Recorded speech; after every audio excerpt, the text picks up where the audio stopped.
Este video será un poco más corto, ya que adelantamos en parte lo que pudiéramos decir sobre las diferencias existentes entre las llamadas potencias del eje y la alianza que los enfrenta, pues su contendor, pues el grupo de los aliados occidentales encabezado por los Estados Unidos, Inglaterra, la Francia Libre, y con la solidaridad y apoyo pues de la Unión Soviética, un aliado, como decíamos antes, un tanto distinto, que tenía su propia identidad, pues, como Estado autoritario, comunista, etc.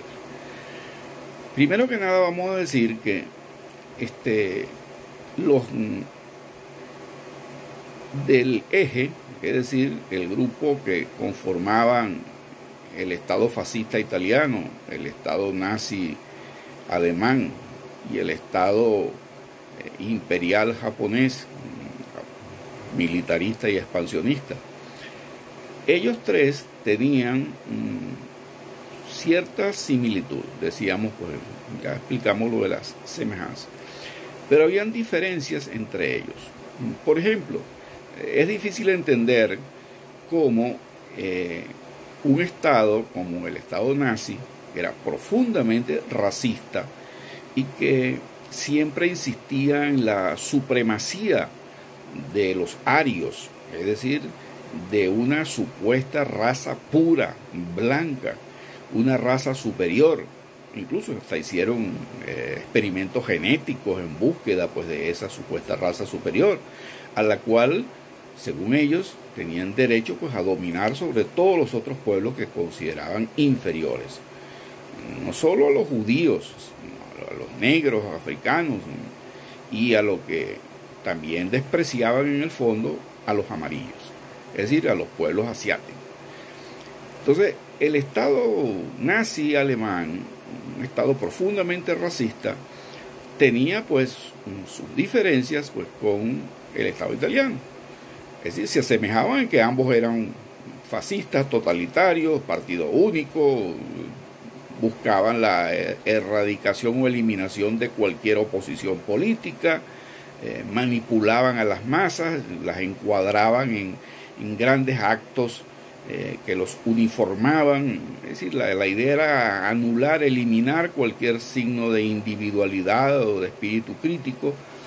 Es decir, ambos tenían esa identidad. Pero, ¿cómo uno entiende que, por ejemplo, ese racismo alemán tan extremista, con cierto racismo en el caso de los italianos, pero los italianos no eran tan racistas porque Italia no podía predicar o no podía presumir de esa pureza étnica, de esa superioridad aria. Existe no una Italia, no existe un solo tipo de italiano. Bueno, también los alemanes no eran únicos.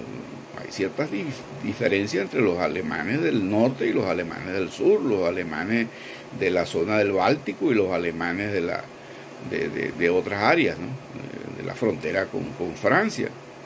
Entonces, en realidad esa pureza racial de la que se ufanaban los alemanes no era tan cierta, pero mucho menos cierta era en el caso de Italia. Pues en el caso de Italia, pues le quedaba hasta ridículo pues presumir pues esa superioridad de la raza italiana pues para justificar, por ejemplo, su expansionismo en África y dominar y aplastar a los etíopes.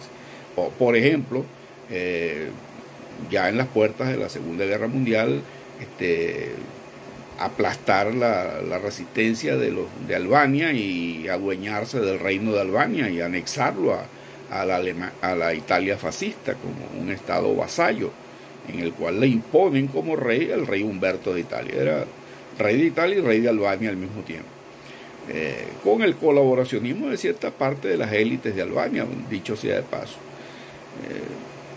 Por cierto que hay aquí podríamos hacer un pequeño aparte o digresión, porque ellos toman Albania, un pequeño reino allí en los Balcanes, porque era estratégico el control de Albania para controlar la entrada y salida hacia el mar Adriático.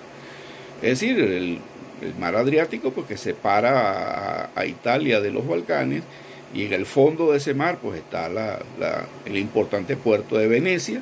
Pues allí era estratégico pues tener ese control.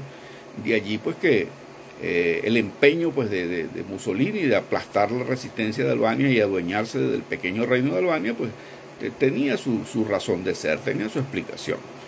Pues bien, podríamos decir entonces que así como habían semejanzas, pues que ya las anotábamos antes, habían diferencias muy grandes entre ese racismo tan exacerbado en Alemania y un racismo un poco más atemperado en el caso de Italia. Y lo mismo va a ocurrir con el tratamiento de los judíos. El antisemitismo alemán era algo obsesivo en Hitler. La persecución muy temprana, la extinción en campos de concentración y en cámaras de gas y en fusilamientos masivos y hasta en bombardeos sobre el gueto de Varsovia, el barrio judío de Varsovia. Es decir, todo eso pues nos dice pues que el odio terrible pues que había hacia lo que si todo lo significara lo judío, en el caso de los alemanes, era definitivamente exagerado. En Italia no es que no hubiera antisemitismo y no es que no se persiguiera en parte a los judíos, pero el duce italiano y la dirigencia fascista italiana prefirió que deportar a buena parte de esos judíos hacia Alemania, para que los alemanes se encargaran, vamos a decir así, del trabajo sucio, pues de hacer un pequeño genocidio, pues no tan grande como el que existió en Alemania, porque en todo caso la población judía italiana era mucho menor que la alemana o la austríaca o la de Europa Oriental. Pero ese tema de los judíos es algo pues que no les daba pues semejanza, los diferenciaba. Ahora, si pensamos en el caso de Japón, obviamente las diferencias son muy marcadas. Es decir, los japoneses sí tenían ciertas ínfulas de Asia para los asiáticos, de creerse superiores a algunos pueblos como los chinos, que ellos los consideraban un pueblo decadente. Pero en todo caso los japoneses, a fin de cuentas, eran asiáticos. Y era como una alianza incómoda, pues, esa relación pues, que hubo entre ellos. Fíjense que incluso desde el punto de vista militar, la alianza occidental, es decir, Inglaterra, los Estados Unidos y la Francia Libre, tenían un comando único, tenían una estructura de mando militar conjunta, y las campañas militares se coordinaban. Incluso Stalin, que era tan difícil el trato con él, de alguna manera se vio obligado a aceptar la coordinación, por lo menos, de ese mando supremo, pues, que representaban pues Churchill y Roosevelt, básicamente. De allí, por ejemplo, que en las conferencias que se hacen en Moscú, en el Cairo, en Casablanca, y la más importante, pues la llamada conferencia de Yalta, ya ocurre pues en 1945, ya finalizando la guerra, había una coordinación, incluso una estructura formal, había un alto mando militar en el cual se discutían los planes operativos y se tomaban las grandes decisiones.